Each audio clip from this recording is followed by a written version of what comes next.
Hello everyone, मेरा नाम है डॉक्टर कोमल सिंह चौहान और आज की वीडियो में हम डिस्कस करने जा रहे हैं modern approaches to the study of comparative politics.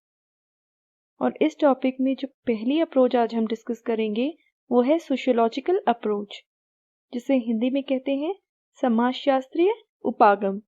तो चलिए शुरुआत करते हैं आज की वीडियो की। Sociological approach, also known as political sociology, is the study of relationships between society, state and politics. Sociological approach, जिसे political sociology भी कहा जाता है, ये society, states और politics के relationship को study करती हैं। Supporters believe that politics can be studied only in relation to society, as its purpose is to serve the society. Politics therefore must have the knowledge of society. तो sociological approach के जो supporters हैं उनका मानना है कि politics की study तभी हो सकती है अगर उसे हम सोसाइटी के साथ रिलेट करके पढ़ें, क्योंकि पॉलिटिक्स का पर्पस होता है सोसाइटी को सर्व करना। सो politics must have the knowledge of society. Politics को सोसाइटी की नॉलेज होने की ज़रूरत है। It emerged as a subfield within sociology after World War II and from there applied in comparative politics. Sociological approach का emergence हुआ था sociology से और ये sociology का एक subfield था। Sociology में इस approach को political sociology के नाम से study किया जाता है और वहीं से इस approach को comparative politics में apply किया गया। सो बेसिकली एक इंटरडिसिप्लिनरी अप्रोच है जो कि सोशियोलॉजी से इमर्ज हुई। Political behaviour, political relationships, political institutions are affected by the social factors. तो जो सामाजिक फैक्टर्स होते हैं, सोशल फैक्टर्स होते हैं, वो पॉलिटिकल बिहेवियर को, पॉलिटिकल रिलेशनशिप्स को और पॉलिटिकल इंस्टीट्यूशंस को या संस्थानों को अफेक्ट करते हैं, ऐसा मानना है सोशियोलॉजिकल अप्रोच का। For example, social factors like crime, divorce, harassment, conditions of slum give inputs to the government and legislatures to make policies. तो जो social factors हैं जैसे कि crime है, divorce है या किसी की harassment है या slums की जो condition है, ये सरकार को एक input देती है, legislators को एक input देती हैं कि वो इन पर policies बनाएं। तो इन सोशल फैक्टर्स से इन्फ्लुएंस होकर ही लेजिस्लेटर पॉलिसीज बनाते हैं।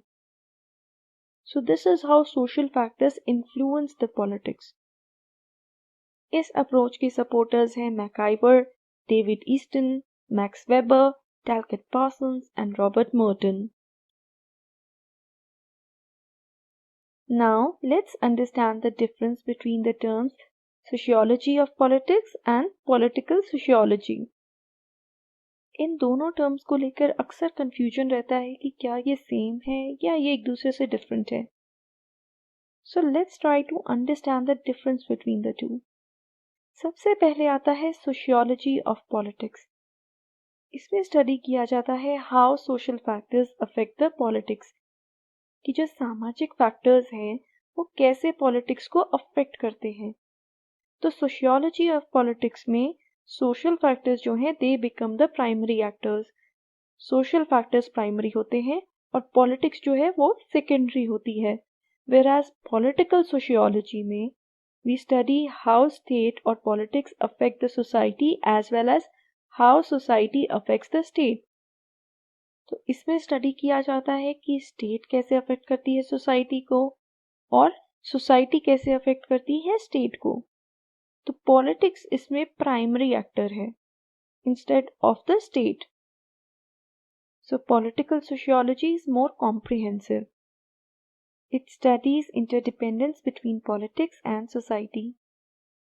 Political sociology politics और society के बीच की interdependence को study करती है कि कैसे ये एक दूसरे को affect करते हैं या प्रभावित करते हैं।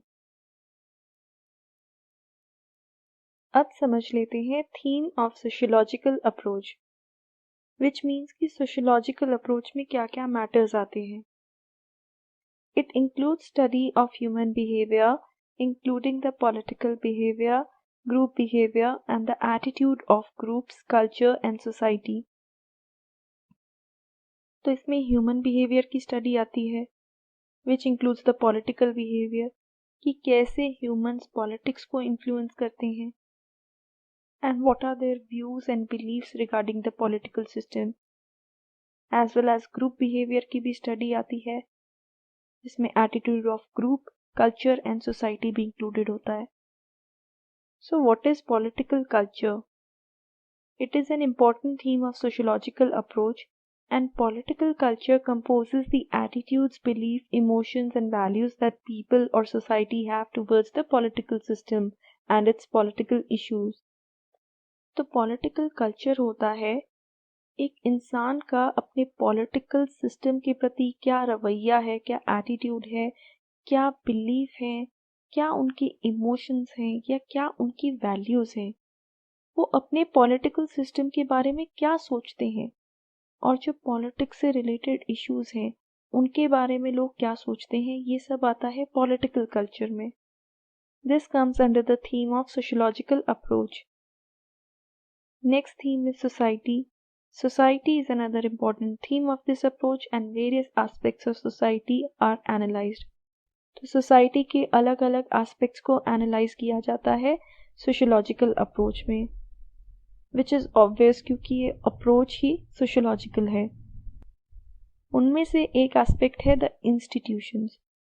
सो the society is composed of individuals who further form institutions which are also part of the society. तो सोसाइटी में आते हैं इंडिविजुअल्स, और इंडिविजुअल्स क्या होते हैं? इंडिविजुअल्स फॉर्म करते हैं इंस्टीट्यूशंस को या संगठनों को. तो ये जो संगठन होते हैं they are also the part of society. These institutions play an important role in molding the character, attitude and behavior of individuals.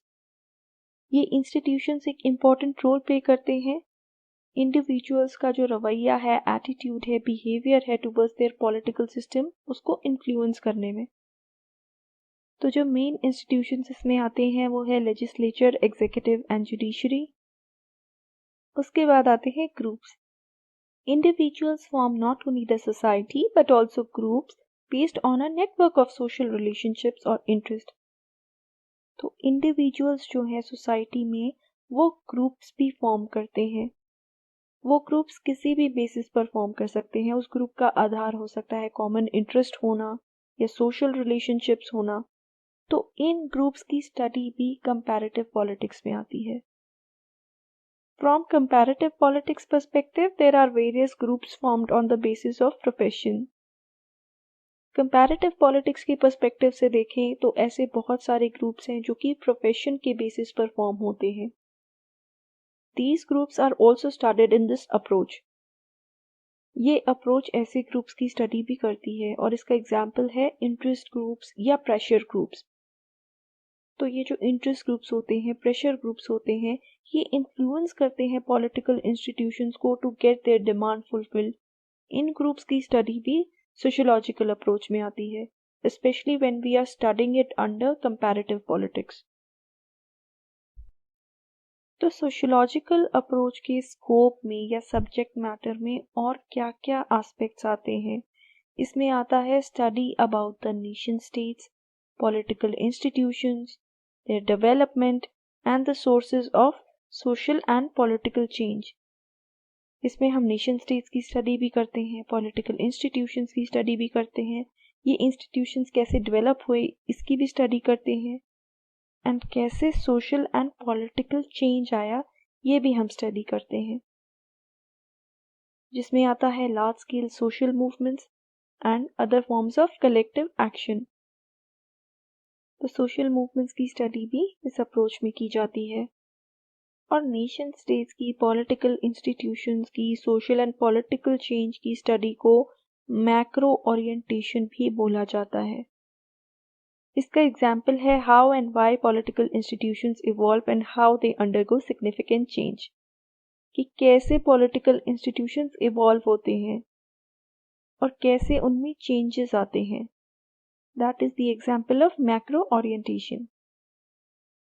Next thing that falls under the scope of sociological approach is to examine how social identities and groups influence individual political behavior such as voting, attitudes and political participation. इस approach में हम ये भी study करते हैं कि जो social identities होती हैं जैसे कि रेस, कास्ट, क्लास या रिलीजन, ये कैसे इंडिविजुअल के पॉलिटिकल बिहेवियर को अफेक्ट करता है। कैसे factors like race, caste, class, religion एक इंडिविजुअल के वोटिंग बिहेवियर को, उसके वोट करने के तरीके को, उसके रवैये को टुवर्ड्स द पॉलिटिकल सिस्टम या उसके पॉलिटिकल पार्टिसिपेशन को अफेक्ट करते हैं, ये सब भी स्टडी किया जाता है सोशोलॉजिकल अप्रोच में और इसको कहा जाता है micro orientation. When study is conducted to examine how the social identities and group influence the individual's political behavior, that is known as micro orientation. Another aspect to be included under the scope of this approach is to understand the sources and consequences of revolutions. Revolutions के बारे में study करना, क्या उनकी source है, कैसे वो emerge हुई और क्या उन रेवोल्यूशंस के रिजल्ट्स रहे, ये भी आता है सोशोलॉजिकल अप्रोच में। And further it studies how political values and behavior shape the society and how society's values and behavior shape the politics. ये पहले भी हम डिस्कस कर चुके हैं कि इसमें हम स्टडी करते हैं कि कैसे पॉलिटिक्स अफेक्ट करती है सोसाइटी को और कैसे सोसाइटी अफेक्ट करती है पॉलिटिक्स को। इसका एग्जाम्पल है like public opinion, various ideologies या सोशल मूवमेंट्स। इन सभी एस्पेक्ट से हमें हेल्प मिलती है पॉलिटिक्स और सोशल फैक्टर्स के इंटरडिपेंडेंस को समझने की। सोशोलॉजिकल अप्रोच के कई एडवांटेजेस हैं। It helps to understand how sociological factors affect politics. इससे हमें पता चलता है कि कैसे सोशल फैक्टर्स पॉलिटिक्स को अफेक्ट करते हैं और हमें ये भी पता चलता है कि कैसे पॉलिटिक्स अफेक्ट करती है सोशल फैक्टर्स को। It is advantages in the study of political culture, society and groups. इस अप्रोच से हमें political culture, society and groups के बारे में जानने को मिलता है and it is conducive to the study of interdependence between sociology and politics. ये अप्रोच हेल्प करती है सोशियोलॉजी एंड पॉलिटिक्स के इंटरडिपेंडेंस को स्टडी करने में कि how they both influence each other. वहीं इसके डिसएडवांटेजेस भी हैं। It does not take other factors into consideration like the role of economic factors in politics. ये सोशल फैक्टर्स की स्टडी तो करती है बट ये स्टडी नहीं करती कि इकोनॉमिक फैक्टर्स कैसे पॉलिटिक्स को इन्फ्लुएंस करते हैं। And it Lay's over emphasis on sociological factors. ये सोशल फैक्टर्स पर ज़्यादा ही एम्फेसिस देती है instead of focusing on other factors like economic factors. But it can be concluded that this approach is indeed very helpful in studying the interdependence between sociology and politics. क्योंकि ये politics को social aspect से study करती है, इससे हमें जानने को मिलता है कि कैसे सोशल फैक्टर्स जो हैं वो पॉलिटिकल सिस्टम को इन्फ्लुएंस करते हैं एंड वाइस वर्सा।